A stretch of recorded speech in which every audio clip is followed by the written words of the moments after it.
Les infirmiers de la marine constituent le plus grand groupe de sous-officiers dans la marine des États-Unis. Pour un profane, ils ressemblent à des infirmiers, mais sont bien plus. Surtout, n'appelez jamais un infirmier de la marine un simple infirmier. Les infirmiers de la marine exercent dans divers domaines de santé aux côtés des marines, que ce soit en hôpital, clinique, sur navire ou sous-marin. Mais seuls quelques-uns d'entre eux obtiennent le prestige de travailler dans la médecine des opérations spéciales, et c'est sur cela que nous allons nous concentrer aujourd'hui. Les 3 postes clés des opérations spéciales pour les infirmiers de la marine. Ces 3 postes sont infirmiers de la marine, service d'accueil et de régulation des crises dispositifs mobiles, de téléassistance et SMT. Pas d'inquiétude, si ces acronymes vous sont inconnus, vous les comprendrez en regardant cette vidéo. Ceux qui veulent rejoindre ces domaines professionnels relèvent du programme HMATF que nous expliquerons aussi plus tard dans la vidéo. Cela dit, qu'est-ce que ces infirmiers font, qui les distingue des autres membres du corps hospitalier ? Avec quel type de communauté des opérations spéciales travaillent-ils et comment peut-on rejoindre l'un de ces domaines professionnels d'élite ? Nous répondrons à toutes ces questions et plus encore. Salut à tous, je suis Vinny, vétéran et voix de General Discharge. Rejoignez-moi alors que j'explore en profondeur certains des domaines professionnels les plus impressionnants de la marine des États-Unis. Voici les infirmiers des opérations spéciales. Commençons par les SARC de la marine. Dans l'armée américaine, plusieurs carrières existent en médecine des opérations spéciales. Mais il y a une communauté qui se distingue parmi toutes, ce sont les SARC de la marine. Service d'accueil et de régulation des crises signifie infirmier de reconnaissance amphibie spécial. Un service d'accueil et de régulation des crises de la marine est un infirmier spécialement formé qui peut intervenir et prodiguer des soins dans le domaine de la médecine des opérations spéciales.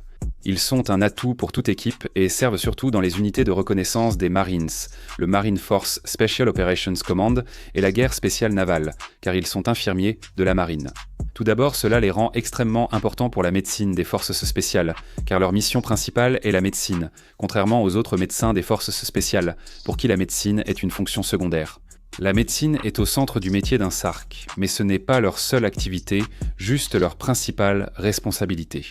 Les SARC ont le même niveau de formation que leur communauté. C'est-à-dire que, qu'ils soient avec un bataillon de reconnaissance ou dans une équipe MARSOC, ils font partie intégrante du groupe. Le titre officiel d'un service d'accueil et de régulation des crises dans la marine est infirmier de service indépendant des opérations spéciales. Infirmier de service indépendant des opérations spéciales. Infirmier de service indépendant des opérations spéciales désigne du personnel médical qualifié en opérations spéciales, apte à prescrire des médicaments et à réaliser des actes médicaux de façon autonome, sous supervision médicale. En somme, les Independent Duty Corpsmen dans la marine, opérations spéciales ou non, sont en fait des assistants médicaux sans le titre. Les services d'accueil et de régulation des crises de la marine suivent la meilleure formation de médecins de combat pour le personnel militaire américain, dispensée par le United States Special Operations Command et le Special Forces Medical Sergeant, soit les cours de médecins de combat des opérations spéciales et de sergent médical des forces spéciales. Là-bas, ils reçoivent une multitude de formations médicales, allant de la formation de technicien médical d'urgence aux bases de la clinique, à la médecine clinique, aux rotations en traumatologie et en soins paramédicaux. Après le stage d'aptitude clinique en milieu, ils passent l'examen et deviennent paramédics diplômés. Ensuite, ils rejoignent le Special Forces Medical Sergeant pour une formation supplémentaire en chirurgie, dentisterie, soins vétérinaires, laboratoire, etc. En plus de la médecine, les services d'accueil et de régulation des crises peuvent se former en chute libre, alpinisme, effraction, langues étrangères, conduite tactique de coxswain, exceptionnellement à l'école de tireurs d'élite et même à celle des Rangers. Pour rejoindre cette communauté, il faut réussir le test de sélection physique. Test de sélection physique. Norme minimale, service d'accueil et de régulation des crises marines. Nager 1230 à 500 yards, 50 pompes et 50 abdos en 2 minutes. 10 tractions course 1,5 miles en 10 mains 30. Nous détaillerons ces normes plus tard dans la vidéo. Après les services d'accueil et de régulation des crises de la marine, abordons les dispositifs mobiles de téléassistance de la marine. Croyez-le ou non, la marine américaine compte des plongeurs sous-marins qui l'auraient cru n'est sauce pas. Comme les marins et sous-mariniers, les plongeurs de la marine nécessitent aussi un soutien médical. Et c'est exactement pour cela que les dispositifs mobiles de téléassistance de la marine sont là. Dispositif mobile de téléassistance signifie technicien médical de plongée. Les dispositifs mobiles de téléassistance sont des infirmiers de l'hôpital qui ont reçu une formation spécialisée non seulement en plongée, mais aussi sur la manière de prodiguer des soins et de répondre aux urgences médicales pouvant découler de complications liées à la plongée. Voici la partie intéressante sur les dispositifs mobiles de téléassistance grâce aux nombreuses communautés de plongée. Dans la marine, ils ont la possibilité de travailler dans une grande variété d'environnements. Il y a bien sûr les plongeurs de la marine, ce qui est un véritable intitulé de poste pour ceux qui ne le savent pas. Il existe aussi des unités de sauvetage sous-marin, des équipes Sea, Air and Land, des ateliers de plongée, des unités Explosive Ordnance Disposal Marsocé, Recon, DevGru, des équipes de construction sous-marine, etc. Vous pouvez croiser 2 dispositifs mobiles de téléassistance ayant des parcours et expériences totalement différents. Les opportunités de carrière dans ce domaine sont infinies. Selon leur affectation et leurs collègues, les dispositifs mobiles de téléassistance peuvent accéder à l'école de saut, de chute libre, de guerre expéditionnaire, de médecine en milieu froid, de médecine de montagne et au SEER. Mais peu importe où un dispositif mobile de téléassistance est affecté, il y a des fondamentaux à leur métier. Ils réaliseront des examens médicaux et assureront la préparation médicale de leur unité. Ils assurent aussi les soins médicaux pour les blessures liées à la plongée et les opérations sous-marines. Dans l'ensemble, grâce à la formation spécialisée qu'ils reçoivent dans leur parcours, ils sont considérés comme des experts dans le domaine de la médecine de plongée. Vous vous rappelez ce qu'est un Independent Duty Courseman en service d'accueil et de régulation des crises.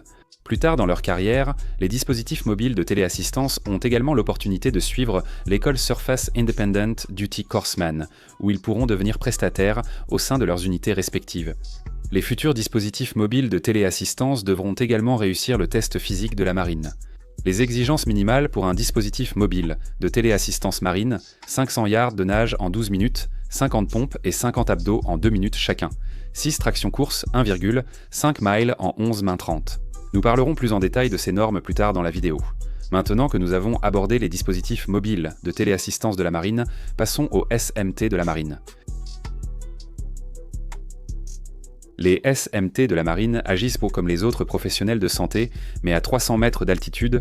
Les SMT de la marine, soit techniciens médicaux de recherche et sauvetage, sont des infirmiers formés pour intervenir en recherche et sauvetage.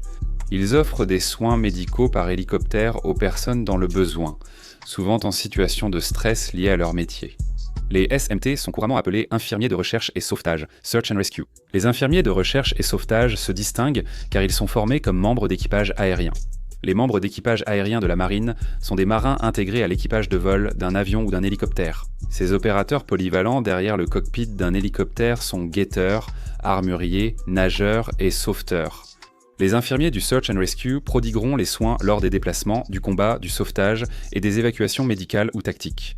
Ils interviennent aussi lors de recherches et sauvetages pendant ouragans, tsunamis, tremblements de terre et autres catastrophes naturelles. Paramédicaux qualifiés, ils maîtrisent le matériel d'urgence, la prise en charge des patients et l'évacuation aéromédicale. Les SMT sont généralement déployés sur porte-avions ou lors de missions expéditionnaires avec un détachement réduit. Ils sont formés à la thérapie intraveineuse, au soutien vital de base, au soutien avancé des fonctions vitales cardiaques, au combat tactique, aux soins aux blessés, au soutien vital en traumatologie préhospitalière, au soutien avancé des fonctions vitales pédiatriques, à l'aéromédical, aux techniques de déplacement des patients, et bien plus encore. Les candidats SMT doivent également réussir le test physique de la marine. Les normes minimales du SMT marine, 500 yards en nage, 12 minutes, 42 pompes, 2 minutes, 50 abdos, 2 mines, 4 tractions course 1,5 miles, 12 miles 1. Cette partie concerne ceux qui souhaitent rejoindre une de ces communautés. Restez si vous aimez simplement écouter ma voix ou obtenir des infos. Ces 3 carrières font partie du programme HMATF utilisé par la marine pour recruter.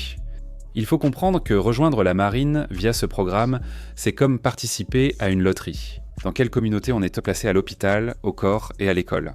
Ceux qui rejoignent sous le contrat HMATF s'entraîneront et passeront les tests de sélection physique sous la supervision d'un mentor du programme, en fonction des besoins de la marine pour chaque communauté. La réussite aux tests de sélection physique détermine la filière vers laquelle on est orienté.